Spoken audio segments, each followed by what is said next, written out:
Hey everybody, welcome back to Airsoftology Mondays, the show that answers your questions, helps you out in a pinch, and is also mixing it up. You guys have seen me do reviews here before, a couple times. I'm actually hanging out at VFC again, looking at some cool stuff. I got some reviews coming. I'm here working today, and I figured why not film Mondays here. This is their showroom. If you guys don't know, I know every time I do this, you guys are like, it's a green screen background. It's not a green screen background. This is really like, here, I'll show you. Not a green screen. Anyway, let me get on back here. That is it, true guys. This is their showroom. They have the coolest showroom ever in the history of the showrooms. I'm telling you, like, it's all the way around. In fact, I can't show you because my camera's here on a tripod. Anyway, welcome back to the show. This is Airsoftology Mondays, which is the question and answer show. It means any question you guys have, and guys and gals, put them down in the comment section below and vote up those favorite ones, and I dig deep every single week and try to get as many answered as possible. And of course, just be persistent, please. I can't get to them all every single week. Also, if you guys have a video channel, a YouTube channel, some YouTubers in Airsoft that you love to watch, please put those recommendations down there too. I try to pull those every single week, including this week. I've got one I had no idea existed. Freaking amazing channel. Stay toward the end for that one. It's after all the questions. But anyway, let's dive on into what you're really here for, and that's your questions, like we're talked about in the Tippmann mail call. NDL Productions, NAL Films writes, hey Jonathan, I just want to know what your opinion is on speed or blade trigger. So this is a different type of trigger. This isn't your normal, just standard airsoft trigger. This is a very long trigger. It just comes all the way down. You get rid of the trigger. In fact, hang on, I'll get you. This is the best part. I'm going to reach over the camera here.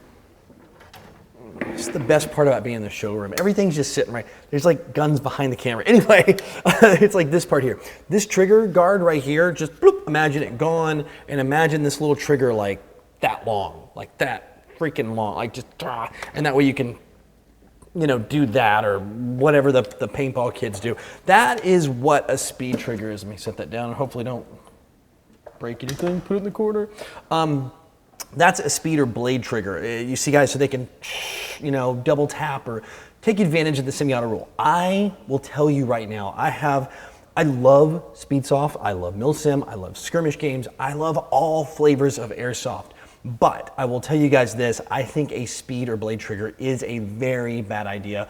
It is creating a tool to circumvent a rule at a field. The field is, okay, we're gonna make it semi-auto only so people don't get overshot, and then you put this thing on that you can, you know, 20 rounds a second if you train your fingers, you know, like, doing all kinds of crazy stuff. And you're getting around the rule, and you're basically giving yourself an advantage in an area where you don't need one. Really, and it's for a safety. Like, you don't want people to get overshot, especially younger players in some of these fields that require that. If you want to go to a milsim op and run a blade trigger, knock yourself out. I mean, if that's what you want to do, I guess. I don't know, but like, really it's for these indoor games, you know, playing CQB, like playing at small fields, things like that, or indoor fields. I think the speed or blade trigger all around, I mean, to be honest, I was joking about the milsim thing.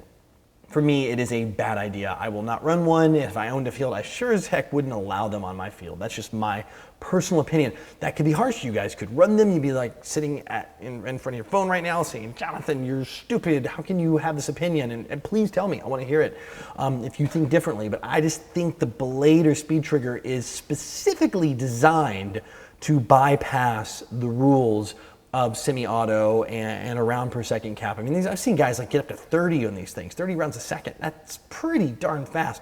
It's a whole lot faster than you can do this. You can really get the gun going. You couple that with like something with like a really set, like a tuned trigger, like you've got a speed trigger installed there. So it's just like you barely pull the trigger and it fires. Then you've got like a dual sector gear set up or something that's, you know, maybe like you got your HPA with the rig just set up just right, you know, with a little hair trigger. You can really do it with dual sector gear guns or anything. You can have some insane rate of fire in semi-auto. But anyway, enough of what I think. Again, like always, I want to know what you guys think. You could be telling me I'm stupid right now, or you could agree. I'm just curious. Again, we're all here just to give an opinion. It's mine, and I want to hear yours too. Jacob Bo 99 writes, hey Jonathan, I started playing Airsoft. Some buddies and I went out and played, but before we went, I went and got a face mask. I got a standard paintball mask, thinking it seemed easier to get on and off than a two-piece setup, but because the thing was so big, I was not able to aim down the sights. on the gun I was using. Should I go get a lower half mask and goggles, some type of sight that's raised up, or is it just a problem that everyone has to deal with in airsoft? So for me, when I play indoor, I do run a full paintball mask. I do spend a little bit more money. I was running dye masks for a while, an I4, and I've switched over to the EVS mask. It's Empire, which is distributed by Tippmann. I just personally think the lens is better. I love both the masks. I do like the dye. The dye is a fantastic mask, the i5. I think for me, I enjoy the EVS, and this is not because I won't say this, not because they sponsor this segment. Honestly, my true honest opinion, I've worn them all, and putting my money down, I bought the EVS. That's what I purchased. So I think that is, for me, the mask that works best with my face, and it had a clearer lens for me and a wider field of view. But not to get into masks, I think also Tippmann, again, just to give you options here, they have a hybrid mask that has like a mesh lower with dual thermal lens, paintball style goggles, kind of all in one. Those are all good to get down on your sights. I like the dye mask, the way it fits your jaw. It's easy to get down on that. The EVS mask and the new one. Now they are all expensive options. I mean, the dye and the EVS are both well over $100 US. And then the new one from Tippmann, I think it's like $80 US. It's been out. It's kind of a hybrid mask. I think it's designed for airsoft specifically because it has that mesh lower, metal mesh lower. For a long time, and even at MilSim events, I still run goggles and a metal mesh mask. That is just me. That is what I do for the big events. And typically I'll run like Pyramex goggles, which a bunch of companies sell under their names out there, so you can pick them up anywhere. I typically run those, or I'll run sometimes I'll run Oakley's with the Helo kit, but typically I'm running EVS, not the EVS, the Pyramex, because they have a full seal, and they're obviously rated and everything. Low profile and very affordable. You can usually pick them up for like 15 or 20 US in the US, and then in Europe a bit more because of taxes and tariffs and all those good things. But yeah, that's just my thing. Yeah, it is a problem, if you got the big mask, the big paintball with the hard bottom, getting down on your gun. It's just part of the game, man. I'm sorry. Just make the investment. Go to the two-piece setup. I think you'll be happier. But just be mindful about the gap right here so you don't get shot in that crack. If you play a lot of CQB, a lot of indoor, you probably want to stick with that mask. I just kind of snap shoot. I don't sight down as much. Just get a riser if you do. Like you said, it's a great option. Just get a scope riser, like another rail mount at about almost an inch, so about a centimeter and a half or whatever of extra height on there, so you can get that scope up a little higher, something with a high mount, and be able to see down. If you're playing outdoor, you should be okay though with the two-piece setup. That's what I do. That's when I run mine. It's usually outdoor games or MilSim events. The Guardian Wolf Echo writes, is speedsoft going to survive? I keep seeing less and less of it. Actually, I keep seeing more and more of it. I think it's going to survive. I think it's here to stay, and I think speedsoft is definitely a flavor of the airsoft. In fact, so one of you guys, Tim, actually chimed in on this question. I like the discussion, by the way, of those. I do read the question and then all the comments underneath. Said, why would milsimmers want speedsofters to stop? And this was the discussion about speedsoft going away.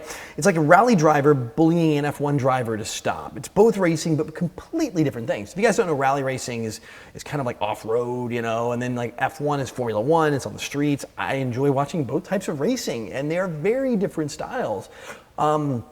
There's a flavor for everybody. I know it's a hobby industry, so we're gonna have like speedsoft and milsim, and everybody's gonna fight and argue. Not everybody, but there'll be people on both sides that think theirs is the best and the other one is terrible.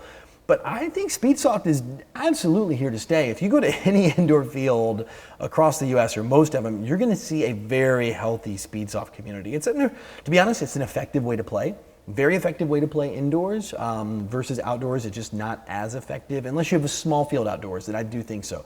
Speedsoft style of playing is definitely it. It's comfortable clothing, the style. I mean, you can kind of come off the street. It makes airsoft accessible to a lot of people to get started. You don't have to buy all the gear and go crazy.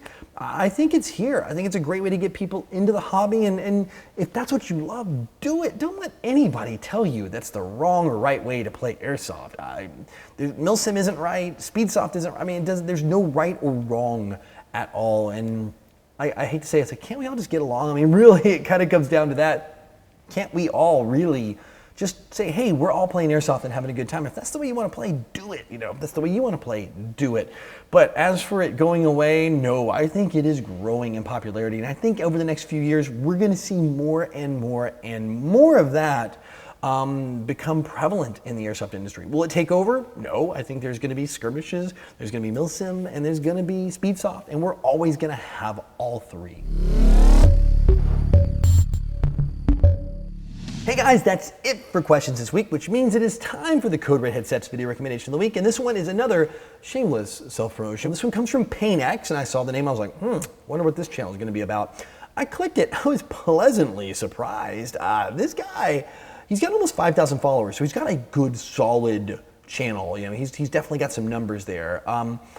He does some darn good reviews, some unboxing, has some gameplay mixed in there. I'm really liking his review and product videos. I'm very comfortable on the camera, very good. This is one that I had no idea, and thank you for self-promoting yourself, PainX. Fantastic channel, like surprisingly. To get good information from. If you guys kind of like what I do with the reviews, you definitely want to mash the sub on this guy. I mean, I think he's putting out some great content. He's got some stuff. In fact, some of the videos here I'm showing over the shoulder here, of course, a little bit of gameplay, and then also a Tokyo Marui recoil shock review, which I've yet to get. You guys keep asking me for it, so here's a good review that you guys can see about it. I think it's fantastic. Click it. Of course, as always, I have a link to the videos I show down below in the description box. You can click on them down there, and I'll put a link in the corner over here like always. I always did the Tokyo Marui video, so you guys can click over and watch that and check out his channel.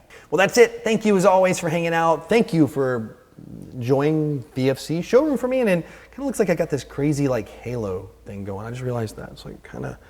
Okay, anyway, I digress. Anyway, thanks so much for being here. Don't forget to put your questions in the comment section. Don't forget to help each other out down there like you always do. You're so cool and so great. I love the community we have here at Airsoftology. It's that community down in that comment section and this two-way conversation we have that makes this so great. It's what I love doing. I love hearing from you and trying to help and do what I can. Also, until next week, you guys know what to say if it's not your first time here. Go out, play some Airsoft, have some fun, whether it be speedsoft, milsim, or skirmish. But no matter what you do, call your freaking hits.